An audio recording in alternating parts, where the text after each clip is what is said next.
I'd never been blown up and never gone through like you've got to get out the vehicle and defend yourself sort of scenario. So I remember thinking, you know, it's as weird as it sounds, I want to know how I'm in that. So I sort of was wishing for it a little bit, like, but I wanted to know how I ran through them situations. The first time, fine, slick, everyone great. So for me, it's like a 26 year old. I was like, I've got this nailed down, you know, it's slick.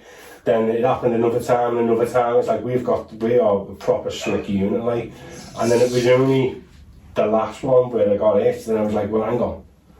It's not until you get like your nerves severed and then you realise, well, hang on, now you can't move your legs. How good are you now? Do you know what I mean? So it was I was a bit young, I was a bit naive as well, like, and complacent. So you got blown up. You've been blown up you got blown up 3 times out there.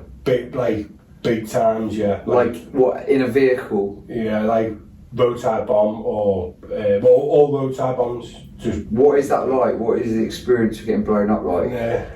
Well, you don't really know it, I don't think, at the time. Like, you don't really know. So sometimes it's just a big hot gush of darkness, you know what I mean? Because you're getting engulfed by a cloud of sand, and then you're just like, whoa, and then, you know, the radio starts going a bit busy because lads have seen it. Like, at the time, you're confused for the first, like, it feels like forever, but it's probably like a second. You're like, what's going on? Do you know what I mean? And then you're like, right, sound, the bonnet's up, the windows are going all white from because being blasted with shrapnel.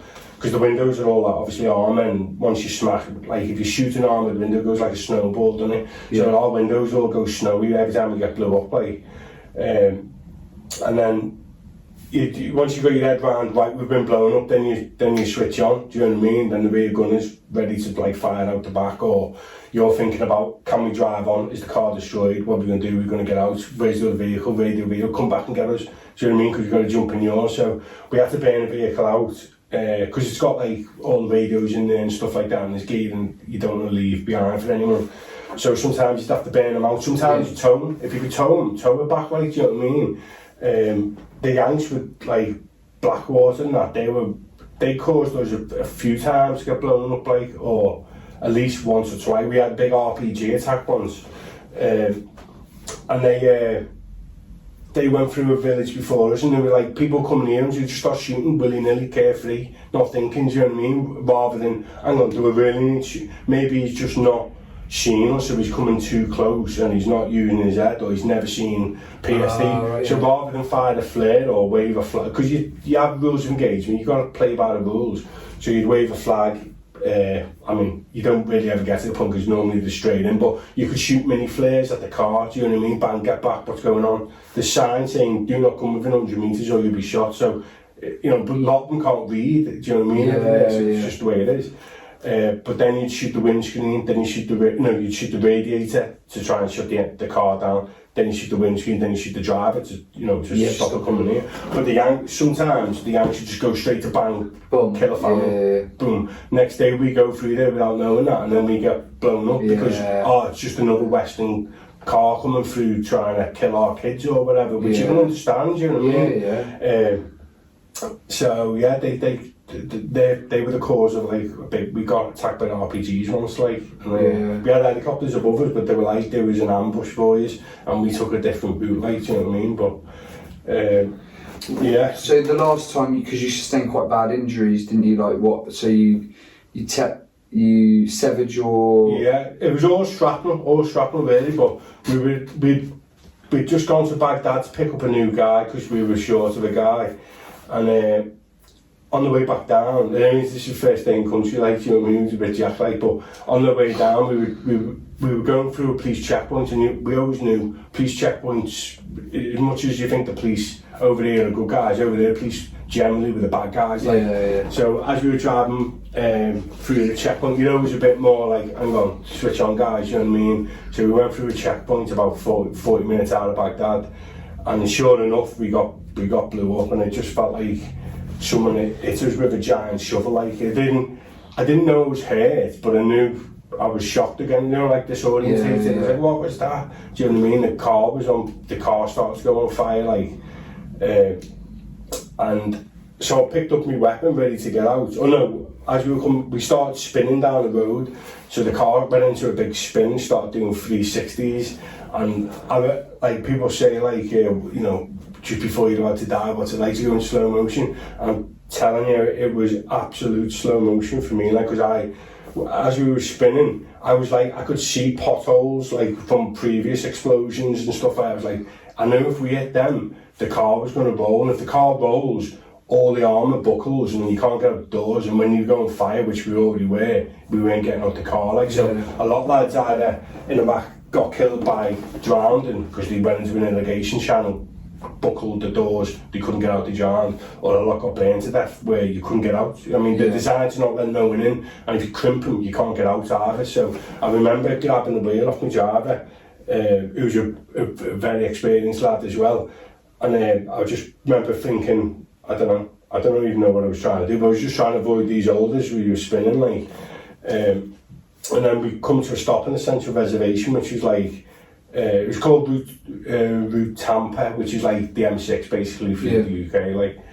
And then as soon as we stopped, it really went on fire quite quick, like, do you know what I mean? Because we were, at the time, we were one of the only petrol cars in Iraq, because we were the gun truck, so our job was to race up to any problems or race up and block roads and protect the client vehicle, like.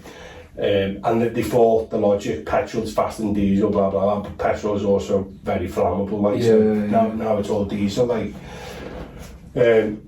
So yeah, we spun to a stop, we went on fire straight away, and well, it was like, come on, if you get blown up on the right, you get out on the left. It's just simple tactics, you don't want to like go towards where the trouble was. The red door. Yeah, so we got out on the left. A lot of the time, lads have got out, blew up on the right, and they would have switched on. Like, if you got blew up on the right, you get out on the left, there'd be a secondary explosion and everyone got killed anyway, like, do you know what I mean? So there is like, do we call the bluff and just get out on the right? But my door was destroyed, you couldn't get out on the right.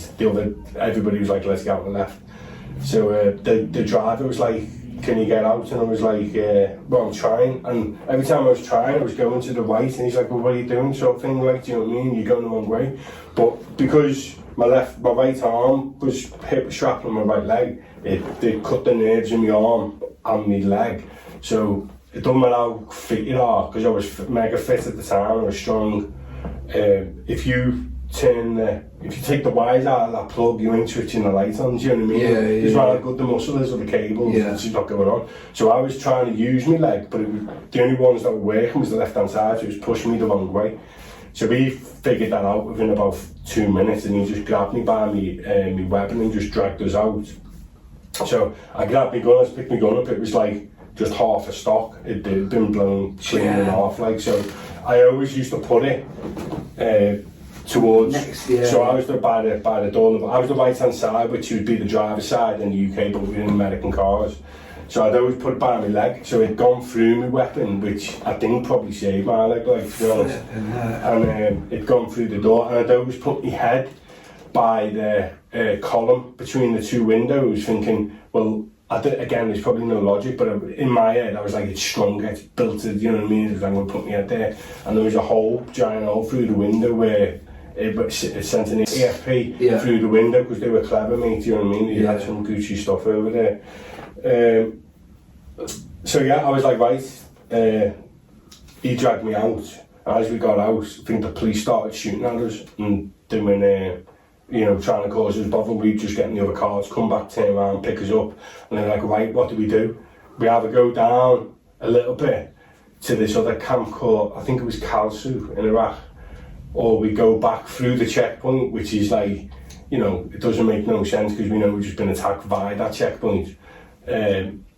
Because Baghdad's there, and I needed to go to Baghdad, because if I went to Kalsu, I was going to have to get a helicopter to Baghdad, but I was bleeding, like, so they put, when we were in the central reservation, they put like tourniquets on us there, but there was a, I remember reading an article once, like, that people who bought a load of Chinese ones, and they were basically black tourniquets, and they kept on putting them on, they kept on snapping, and they would snap, and they would snap on my arm, snap on my leg, so I ended up putting it on to the point where I felt like it weren't going to snap, and then they put us in the car and said, let's just get back to Baghdad. So we went back through the checkpoint, and the rear gun was just like getting the mountains down to just protect us as we were going through. I mean, we had no problems, but I was I was lying on the lad's legs on the back seat, and I just remember my head being right against the door, and I was like, oh, if we get blown up here, I'm going to lose my head. Like, that was another, just like, you know, it probably makes no sense, but I just felt like I was vulnerable. Do you know what I mean? Did you think at any point I'm brown as I'm dead?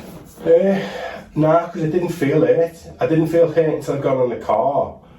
When I got blew up, I didn't know. I had no idea, apart from I couldn't use my leg and my arm. I didn't see blood because it was all to the right, and that I was too busy doing other stuff. And then I didn't feel pain. I felt, when it happened, I felt heat and pain. Like, I felt heat and shock, do you know what I mean? But then nothing. There was no pain. I just remember spinning. And then we got out the car. I felt nothing. When they got me in the car, then I remember my leg hurting then. And then lads were all looking like, do you know what I mean? And I was lying across this new lad's lap, but he was close to us. I was like, welcome to Iraq, mate.